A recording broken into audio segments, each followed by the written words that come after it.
Salut les investisseurs et bienvenue sur ce point crypto du 14 octobre 2024. On va regarder ensemble les indicateurs fondamentaux du BTC, faire un tour un petit peu global du marché crypto. Où est-ce qu'on en est en ce moment? Est-ce qu'il y a quelques altcoins qui commencent à donner des signes d'intérêt? Spoiler, oui. Et je vais aussi te partager les mouvements que j'ai fait sur mon portefeuille. Donc je vais te montrer quelle est la pondération de mon portefeuille actuellement et les cryptos que j'ai rajoutés dans mon portefeuille, puisque aujourd'hui j'ai fait le rebalancement de mon portefeuille et comme j'ai vu qu'il y avait quelques altcoins qui étaient très intéressantes, je les ai aussi ajoutés. Allez, c'est parti. Donc, ce qu'on peut voir, c'est que sur le MVRV ratio, qui fait la comparaison en fait, entre la market cap réalisée, c'est-à-dire le prix auquel a été échangé chaque Bitcoin, donc le dernier prix de chaque Bitcoin qui a été échangé, par rapport à la market cap totale, donc le dernier prix du Bitcoin pour tous les Bitcoins, on peut voir que c'est en train de se stabiliser sur la zone des 2.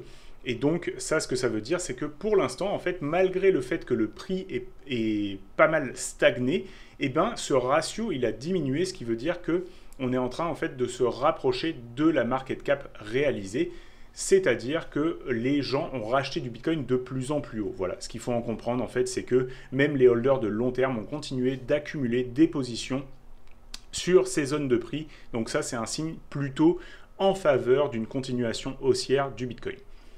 D'un autre côté, on a le NUPL. Donc ça, c'est les profits et gains non réalisés. Donc ça veut dire que ce n'est pas des Bitcoins qui ont été vendus, c'est les positions qui sont détenues sur le marché. Est-ce qu'elles sont à profit ou en perte?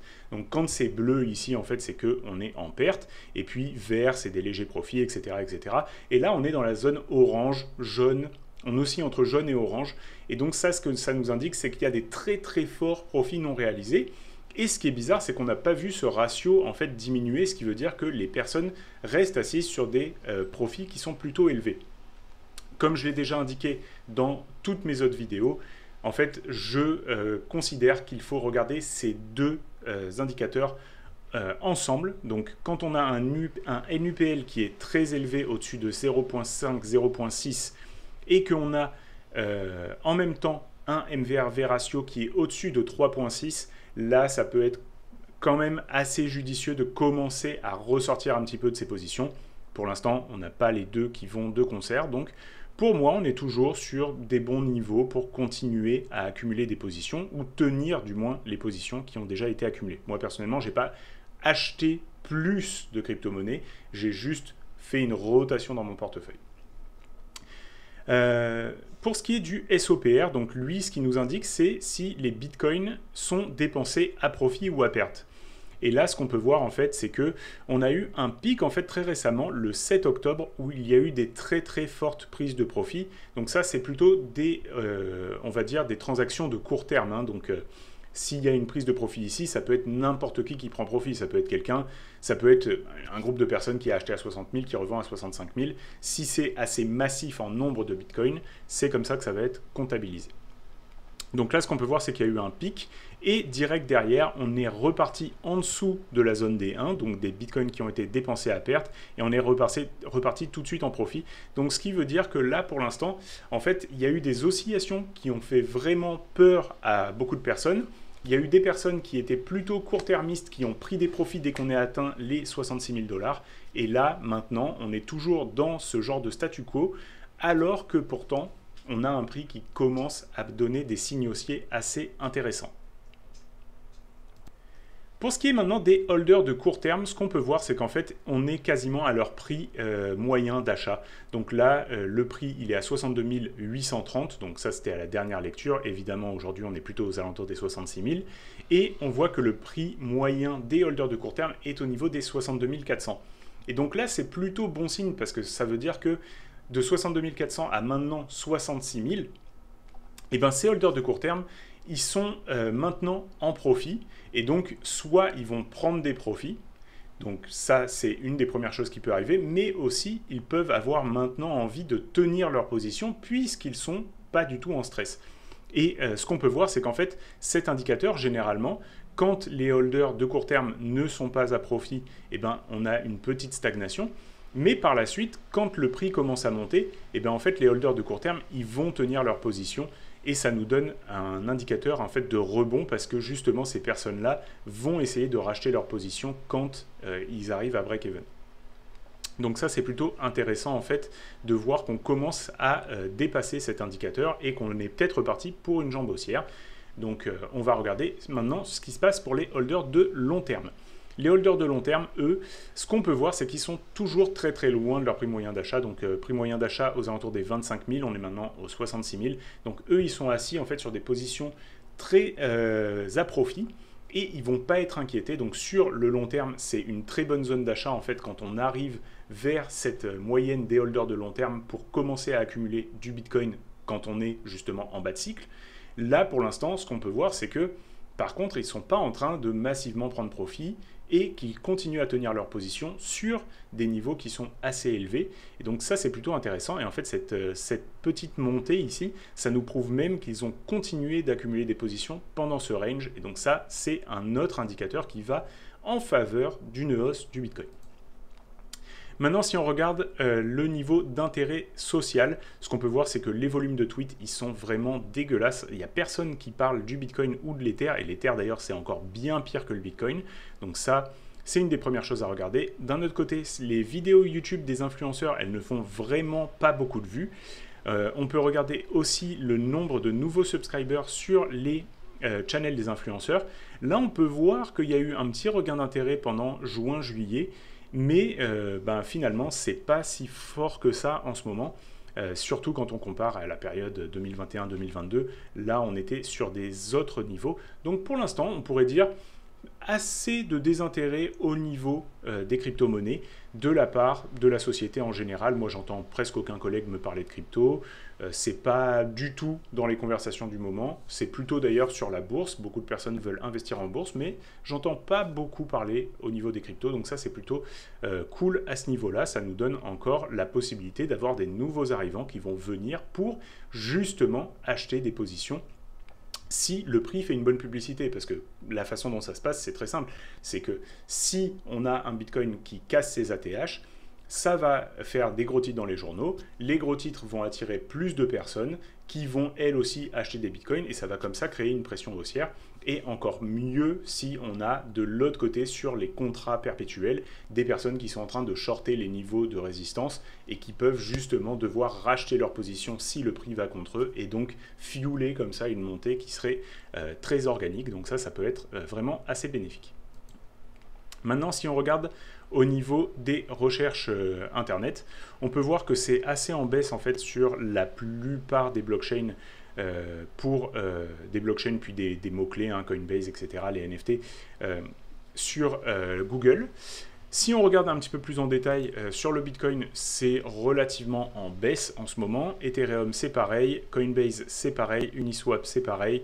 Les NFT, c'est mort depuis très très longtemps. Donc ça aussi, je pense que c'est quelque chose qui pourrait nous faire une surprise à un moment. Donc ça peut valoir les coups de mettre une petite cartouche sur quelques projets. Le Web3, ça reste très élevé, donc ça c'est quand même intéressant. Et Solana, il a eu un très très gros pic en fait là au niveau du mois de mars et maintenant c'est en train de re-rentrer dans un désintérêt aussi. Donc ça c'est plutôt intéressant aussi à constater. Maintenant au niveau du Fear and Greed, eh ben, on est à 48 sur le Fear and Greed, donc je ne sais pas si tu te rends compte, mais en fait là, depuis en fait le mois de mars où on se fait chier sur les cryptos, donc là ça fait genre 6-7 mois là qu'on fait rien sur les cryptos, on a eu le Fear and Greed qui a oscillé entre des niveaux d'extrême fear quand on était sur les bad range dans les 58 000, 56 000, même sur les 60 000 en fait plusieurs fois, je me souviens avoir vu le Fear and Greed en extrême fear, et maintenant on dépasse les 66 000 et on a un Fear and Greed qui est à 48. Donc tout le monde s'en bat les couilles alors qu'on a un price action qui est en train de commencer à nous donner des vrais signaux haussiers qui dépassent une forte résistance. Donc là, vraiment, si tu n'es pas réveillé, c'est le moment de se réveiller, clairement. Ensuite, ce qu'on peut voir au niveau des ETF, c'est que là, pour l'instant, petite accumulation, mais sur la semaine précédente, ça a été plutôt des légers déchargements, et ce, même sur iBit. Donc ça, c'était juste une seule fois ici, enfin 2 fois, mais c'est quand même à considérer qu'on n'a pas vraiment eu un engouement de la part des personnes qui achètent du Bitcoin via des outils un petit peu plus finance traditionnelle, institutionnelle. Donc, Pour l'instant, on n'a pas vraiment de regain d'intérêt ici, à part sur la journée justement de vendredi, où là, il y a eu quand même des grosses transactions à l'achat qui se sont passées. Donc, pour l'instant, on n'a pas vraiment ce signal-là de haussier, que moi, j'aimerais bien avoir cette confirmation aussi que d'un côté un petit peu plus finance traditionnelle, on a de l'intérêt. Maintenant, si on regarde sur les ETF Ethereum, on peut voir que comparé à depuis le début, comme j'avais expliqué, où c'était vraiment dégueulasse, c'était que des ventes en fait de Grayscale, là on a de plus en plus d'accumulation. Et en fait, sur les dernières semaines, moi je trouve que c'est en train de se mettre tranquillement en place où il y a eu des belles accumulations en fait d'Ether. Donc même si là il y a eu des petites positions vendeuses, on peut voir que les positions acheteuses sont largement plus significatives. Et donc moi, ça me fait me dire que il faut vraiment garder ça à l'œil parce que Ether, il a été complètement boudé pendant ce cycle. Généralement, quand il se réveille, c'est le début des alt-saisons. Et là, on peut voir qu'il y a des personnes qui se sont déchargées de leur part de Grayscale, qui sont en train de revenir sur le marché via d'autres ETF qui sont plus intéressants pour eux au niveau des frais. Et donc ça, c'est à mon avis un signal qui est plutôt intéressant. Au niveau du marché chinois, sur les ETF, on peut voir qu'il ne se passe rien. Donc ça, c'est pas la peine vraiment de compter sur eux pour pomper les bagues.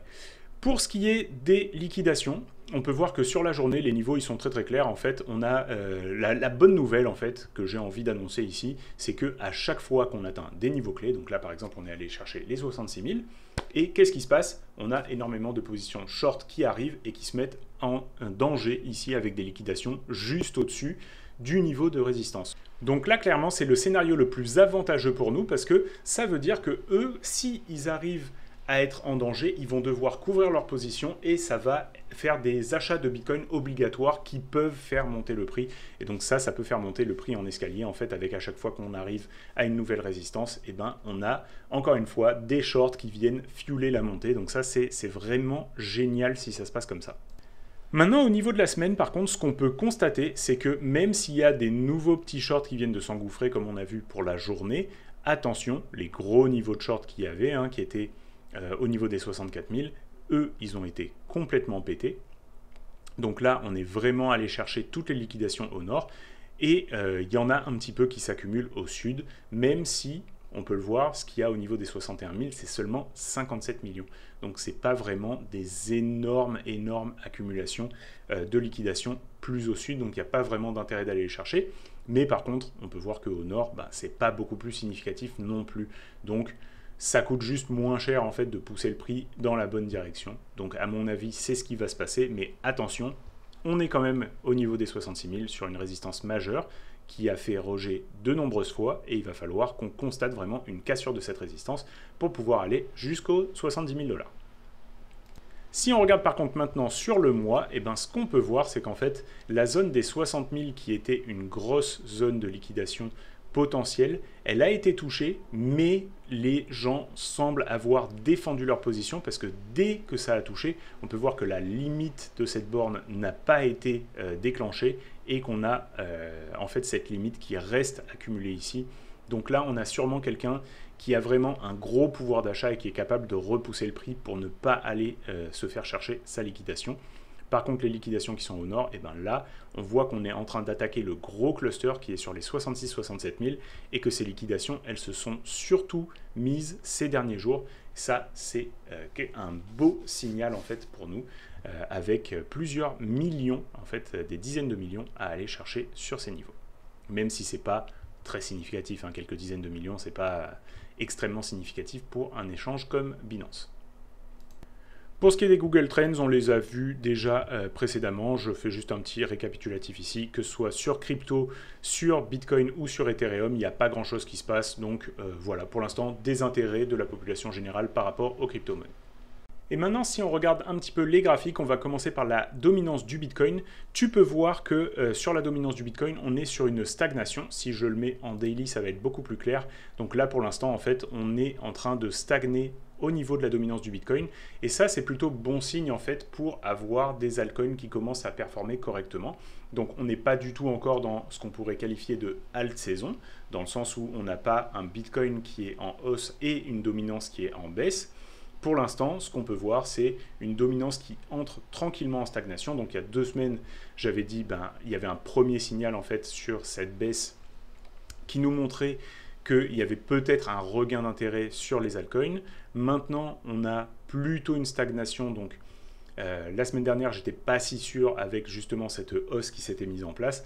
Maintenant, on peut vraiment constater que ça stagne et je pense que c'est un bon moment en fait pour commencer à t'intéresser à quelques projets, voir s'il y a des fondamentaux qui t'intéressent ou si tu préfères faire un petit peu plus comme moi je fais, de regarder celles qui ont des beaux graphiques et de mettre en face en fait le narratif avec lequel elles vont. C'est-à-dire, par exemple, si je trouve qu'il y a un beau graphique et que je vois que c'est un coin qui a un narratif AI ou qui a un narratif NFT ou qui a un narratif, peu importe, et que je me dis, oh, ce narratif m'intéresse et le coin a l'air d'avoir de la vie, de reprendre une tendance haussière, d'être sur des bons niveaux d'achat, ça m'intéresse de les acheter. Je vais en présenter quelques-uns et puis je vais présenter le portefeuille que j'ai mis en place aussi avec la nouvelle pondération que j'ai mis.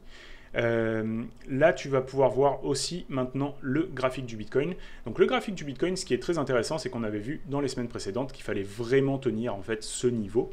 Et ce niveau, il n'a même pas été revisité. En fait, on a vraiment cette VWAP ancrée du dernier plat qu'on avait eu ici au niveau des 40 000 $, qui est vraiment respectée. Donc maintenant, elle nous fait office de support dynamique et ça va être très intéressant de la suivre en fait si on continue sur une tendance haussière. Cette VWAP ancrée va vraiment pouvoir nous donner des très très bons signaux d'achat d'un petit peu plus court terme bien sûr. Et là, pour l'instant, on avait justement été retester la zone des 60 000 $ et qui pour moi constituait justement ce bas de range là avec toutes les mèches qu'on a pu voir. Et là maintenant, on est de nouveau en train d'attaquer la zone des 66 000 et de mettre une grosse pression haussière dessus. Donc moi, ce que j'avais dit dans les semaines précédentes, c'était qu'une consolidation en fait sous cette résistance, c'était une configuration très intéressante. Si on regarde ça en daily, on a une très belle bougie d'impulsion avec des gros volumes. Donc là, on est vraiment en train d'essayer de reprendre une tendance haussière. Donc les bulls, ils font le travail en ce moment. On ne peut pas leur enlever ça. Donc là, on est clairement sur un niveau que moi, je ne pense pas qu'il soit un excellent niveau d'achat, puisqu'on est en plein au milieu du range sur BTC. Et donc, c'est une très forte résistance. Ça se peut que le prix retourne à la baisse. Mais le fait qu'on ait les gros volumes et qu'on ait vraiment cette consolidation qui soit arrivée juste avant, moi, ça m'indique un biais haussier qui est un petit peu plus probable. En fait, il y a plus de probabilité de jouer à la hausse que de jouer à la baisse, même si on n'est pas sur des excellents niveaux. Et je suis bien chaud en fait d'aller revisiter les 70 000 $. De toute façon, comme je te l'avais dit, si tu fais partie du groupe Discord ou dans les dernières vidéos, moi, j'étais repassé à 100% d'exposition quand on avait fait le retest des 60 000, quand j'avais vu justement le pic de peur avec le Fear and Greed Index qui était repassé fortement en négatif et avec justement sur Twitter de nombreuses personnes qui étaient un petit peu catastrophées. Donc moi, j'étais parti du principe que si ça devait partir à la hausse, ça allait nous laisser un petit peu sur le carreau et j'avais profité de l'occasion pour remettre les derniers 25% que j'avais de cash dans les cryptos à ce moment-là. Donc, en toute transparence, je suis en ce moment à 100% investi. Donc, toute la partie de mon portefeuille que je veux investir en crypto, elle est investie. Donc maintenant, si on regarde un petit peu le graphique d'ETH contre BTC, ETH, pour l'instant, c'est vraiment très très moche, mais il essaye de faire le travail de se maintenir au-dessus de ce support. Donc, pour l'instant, on voit une consolidation ici, et ce qu'on veut voir, c'est une impulsion se former à partir de cette consolidation pour revenir au-dessus de cette trendline baissière. Tant que ce ne sera pas le cas, ETH ne sera pas extrêmement intéressant, et donc ce ne sera pas vraiment judicieux de le surpondérer dans le portefeuille. Si on regarde maintenant ETH contre l'USD, on peut voir qu'il est sur une très très belle consolidation sur des niveaux de prix qui sont très intéressants. Donc là, quand on était allé rechercher sur ce pivot majeur, j'avais indiqué que la zone des 2100, c'était extrêmement intéressant, 2100, 2200, c'était extrêmement intéressant pour se positionner. Malheureusement, je n'ai pas réussi à en avoir vraiment sur ces prix, donc je les ai achetés un petit peu plus haut, au-dessus des 2300, 2400. Pour l'instant, je suis assis sur des très belles plus-values parce que j'en avais acheté évidemment quand il y a eu les premiers signaux haussiers qui sont arrivés donc, dans cette zone-là, et j'avais accumulé pendant plusieurs mois, donc j'avais fait un DCA pendant plusieurs mois sur cette zone et puis sur la montée. Donc j'ai un prix moyen d'achat qui est très très bas et ça me permet de tenir ma position de façon confortable. Mais ici, sincèrement, je ne pense pas qu'on soit sur un mauvais niveau d'achat sur l'Ether. Si on le regarde maintenant un petit peu en daily pour voir les signaux qu'il peut donner, là je pense qu'il nous a donné un assez joli signal quand il est repassé en W daily au-dessus de cette résistance, de cette résistance qui était le support de long terme en fait. Elle est passée légèrement en dessous et puis là on est repassé au-dessus. Là, ça forme un range entre ces deux bornes. Donc là, pour l'instant, le plus judicieux, c'est vraiment de jouer les bornes du range tant que c'est possible. Et pourquoi pas, si tu es intéressé à mettre une alerte ou un ordre d'achat dans les 2100, 2200, ça pourrait permettre sur un petit flash crash de venir récupérer des positions à des très bons prix si jamais c'est présenté. Mais attention, si le marché commence à partir, ça va partir à la hausse et ça nous laissera sur le carreau. Mais pour l'instant, on arrive vers le haut du range et c'est vrai que ce n'est pas forcément le point d'entrée le plus judicieux. Maintenant, on va regarder rapidement les alts que j'ai sélectionnés pour la journée. Donc on a Ethena contre le Bitcoin. Ce qu'on peut voir, c'est que ce projet, c'est un projet qui est extrêmement plébiscité. Donc moi, j'ai quand même des petites difficultés à m'exposer dessus parce qu'en fait, toutes les personnes qui l'ont acheté ce projet puis qui l'ont acheté quand il est sorti, finalement, elles sont à perte dessus. Elles sont en train de tenir des positions perdantes, ce qui veut dire que si le prix revient, à mon avis, en bas de ces deux gros corps de bougies ici, on risque d'avoir des grosses sorties de capitaux, des personnes qui ressortent de leur position, donc on risque d'avoir un frein à la montée. Mais comme c'est un projet qui est quand même assez récent, si jamais ça se met à remonter au-dessus des ATH, alors là par contre il ne faudra pas louper le train, il faudra monter dedans. C'est pas un des coins que j'ai rajouté dans ma sacoche, j'ai hésité à le faire, en toute transparence, parce que je pense que c'est un coin qui peut avoir de l'attraction, qui peut créer un narratif, mais pour l'instant, je sais pas, il y a vraiment trop de gens piégés dessus qui m'ennuient un petit peu. Mais la configuration graphique est très très jolie et si on le regarde en daily contre Bitcoin, il commence à nous faire un très joli dessin. Donc pour moi, il n'y a aucun problème à prendre ce coin là pour le ramener en fait jusqu'ici ou le tenir plus longtemps si tu es intéressé et si tu crois dans les fondamentaux de ce coin. Etherfi, un petit peu la même chose que Ethena, un coin avec un narratif intéressant, mais qui a été très plébiscité avec, en plus de ça, du airdrop, etc. Donc, à mon avis, dangereux quand on revient dans cette zone de ces bas de corps de bougie, où il pourrait y avoir des personnes qui essayent de ressortir à break-even. Mais encore une fois, lui aussi, si on repart proche des ATH, finalement, on aura annulé toute la peur qu'il y a eu. Toutes les personnes auront pu ressortir à break-even et on pourra revoir de la hausse. Seulement, en toute transparence, j'ai des positions sur celui-ci, mais que j'avais en fait acheté au tout début et que j'avais revendu à x2 et j'avais gardé une position gratuite dessus, mais qui est une micro pépite. Et donc, ça ne me dérange pas de le garder au cas où.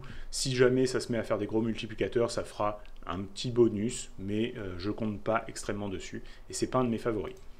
Immutable X, lui par contre, je trouve qu'il a vraiment le graphique de quelque chose qui va aller revisiter son haut de range.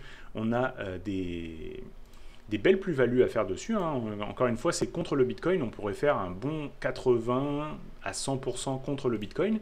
Donc ça, c'est pas du tout inintéressant. Là, on voit qu'il y a une très belle construction sur le graphique et on voit que le market maker de ce coin-là, il aime bien faire ce cycle dans ce range-là. Donc, à mon avis, une position plutôt cool à prendre. Moi, c'est vraiment un coin qui est très intéressant, je trouve. Et je vais sûrement en prendre une petite position. Mais ça va être plutôt en trading. C'est-à-dire que je vais le ramener sur le haut de range contre Bitcoin et puis je vais le transformer en Bitcoin. Ça ne va pas être une position que je vais essayer de holder plus long que ça parce que c'est un coin qui a un petit peu trop d'historique et avec un market maker qui a l'air de savoir à peu près ce qu'il a envie de faire avec. Et à mon avis aussi, le narratif NFT, pour l'instant, il n'a pas vraiment de traction. Il pourrait nous donner des surprises, mais ça reste pas le narratif de l'année à mon avis. AI contre BTC, bon, lui j'en ai parlé plusieurs fois, pour l'instant c'est quand même moche, donc j'en ai pas. Mais si jamais il nous donne un signal en fait ici de W Weekly, je serais intéressé à le ramener en fait vers, vers toutes ces mèches sur les bougies. Tout simplement parce qu'il a un nom qui s'appelle AI, mais à mon avis c'est de la grosse merde. Donc j'ai même pas fait de recherche fondamentale dessus parce que je sais que ça va être juste du pipeau. Mais intéressant, juste pour faire un joli petit trade. NIR contre le BTC, lui, j'avais indiqué que c'était un de mes favoris du début de cycle. J'avais fait des belles plus-values dessus. Et puis, j'avais revendu mes positions quand il a donné un petit signal baissier. Et là, j'ai repris des positions aujourd'hui dessus. Donc, je l'ai acheté exactement là où tu vois la bougie. Donc, pour moi, on est sur un très beau niveau contre le Bitcoin. Il a montré une belle phase de consolidation. C'est une blockchain qui est très utilisée avec de nombreuses transactions qui sont en train de se faire dessus. Le projet est pas si vieux que ça. Je pense qu'il y a possibilité que les personnes qui ont lancé en fait ce coin aient envie de voir en fait des vraies belles plus-values parce que cette fin de cycle 2021-2022, ça n'a pas été des multiplicateurs qui ont été énormes contre le Bitcoin, comme on a pu voir pour des Solana, etc. Donc à mon avis, il y a quelque chose à faire avec NIR ici. RLC, c'est un trade un petit peu comme ImmutableX. J'ai pris ce trade il y a maintenant à peu près une semaine ou deux et je vais m'asseoir sur mes mains le temps que ça revienne déjà jusqu'à cette zone-là pour prendre un premier bénéfice et ensuite TP2 sur le haut du range. Ensuite, Link contre BTC. Donc lui, il est vraiment sur des valorisations qui sont très très basses contre BTC et c'est un coin qui est extrêmement utile en fait dans l'écosystème. Alors là, sur le graphique par exemple, c'est très moche. Donc contre Bitcoin, on peut voir qu'il n'est pas du tout en train de surperformer. Donc à mon avis, c'est pas vraiment un coin à surpondérer dans ton portefeuille, ni même à détenir si tu n'as pas envie d'en détenir. Moi, j'en ai repris quand même des positions. Parce que je pense que s'il y a un retour en fait d'intérêt sur Ethereum, Link va devoir avoir une carte à jouer en fait pour tout ce qui est Oracle, etc. Et même en fait peut-être par la suite dans de la finance un petit peu plus traditionnelle où il va falloir avoir des oracles qui vont interroger différentes sources pour avoir des prix sur différentes plateformes, différentes exchanges, différentes blockchains. Il pourrait être intégré en fait à tout ça. Et donc, moi, je trouve que c'est un projet qui est intéressant, mais le graphique n'est pas là. Donc, j'en ai pris, en toute transparence, mais je trouve que le graphique est dégueulasse. CTXC, pour moi, ça, c'est aussi un trade. J'en ai pas pris, mais je trouve que le graphique est très, très joli. Et puis, bon, tu peux voir que le market maker, il adore faire son petit rinse and repeat. Donc, pourquoi pas refaire une très, très grosse bougie haussière et puis, tout simplement, s'en mettre plein les fouilles. Donc là, si on regarde contre le Bitcoin, on est sur du 300%. Donc, à mon avis, tripler ces Bitcoins, c'est pas dégueulasse. Et c'est un trade que je vais très certainement prendre, en fait, cette semaine. TIA contre le BTC. Donc lui, je trouve qu'il fait un très très joli graphique. On voit une très belle consolidation ici contre le Bitcoin. Et c'est un coin qui est assez récent, mais un petit peu pareil que les autres.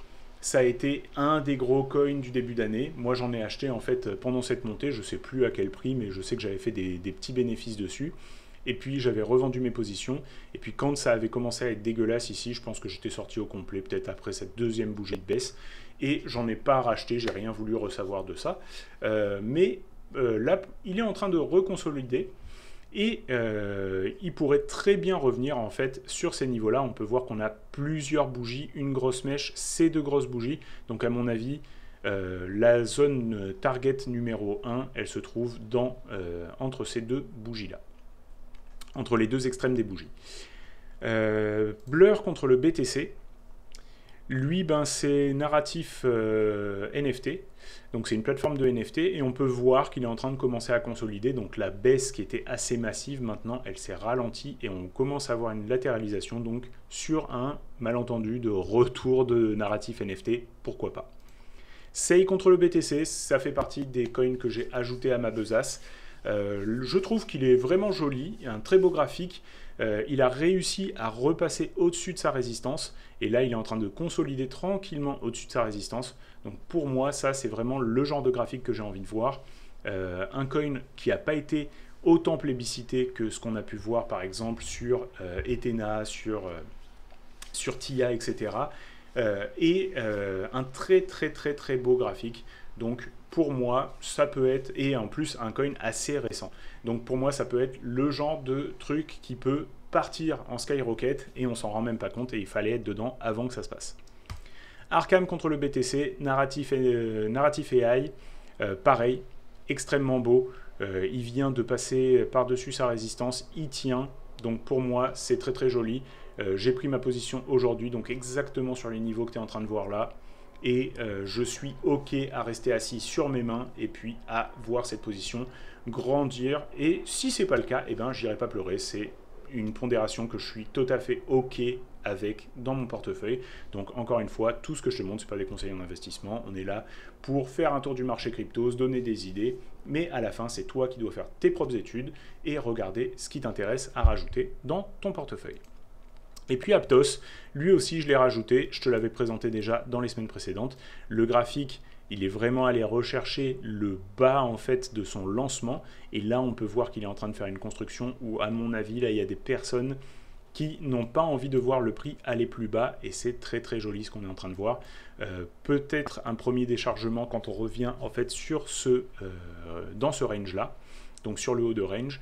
Mais après, je pense que c'est une blockchain qui a la possibilité en fait de trouver de la vie dans un bull market parce que c'est pareil, ça a été lancé à une période où il n'y avait aucun intérêt et donc là maintenant ça va être le moment de faire la publicité. Donc si les personnes qui sont derrière cette blockchain ont un petit budget marketing, c'est-à-dire le pouvoir de faire pomper un petit peu le prix, eh ben, ils vont pouvoir retrouver de la vie sur leur token et donc je suis intéressé à ce niveau-là. Et puis, comme promis, je te montre la pondération de mon portefeuille crypto. Donc, en ce moment, je suis à 100% investi. Donc, j'ai 39% de Bitcoin dans mon portefeuille, 22% d'Ether, Solana à 10%, Binance Coin à 10%. Ensuite, le Link, je l'ai monté à 4%. Donc, j'en avais 0. J'ai revendu des positions, j'ai acheté 4% de Link. NIR, c'est pareil, j'en avais pas, j'ai acheté 3%. Sui, pareil, j'en avais pas, j'en ai acheté 3%. Aptos, pareil, j'en avais pas, 3%. Arkham, 3%. Essaye, 3%. Voilà, ça te montre un petit peu ce que j'ai mis dans mon portefeuille. Ça, c'est le portefeuille que je vais essayer de tenir le plus longtemps possible. Donc, tant qu'il y a des signaux haussiers sur le Bitcoin et sur les cryptos, je vais rester investi de cette façon-là en refaisant mes pondérations une fois de temps en temps. Donc voilà, j'espère que ça te sert à avoir des idées pour ton propre portefeuille. Regarde les différents projets qui t'intéressent et puis fais-toi un tableau comme ça pour savoir comment tu vas le pondérer dépendamment des conditions que tu vas observer. Donc moi par exemple, quand les conditions sont moins favorables, je vais baisser ma pondération à 75 ou à 50% et je vais savoir exactement combien je dois détenir dans mon portefeuille de chacun des actifs que j'ai décidé d'avoir pour ce cycle. Comme d'habitude, j'espère que je t'ai été utile à travers cette vidéo. Laisse-moi un like, un commentaire, abonne-toi à la chaîne et partage la vidéo avec tes amis pour m'aider à mieux référencer ma chaîne. Et on se retrouve la semaine prochaine pour une nouvelle vidéo. Bye!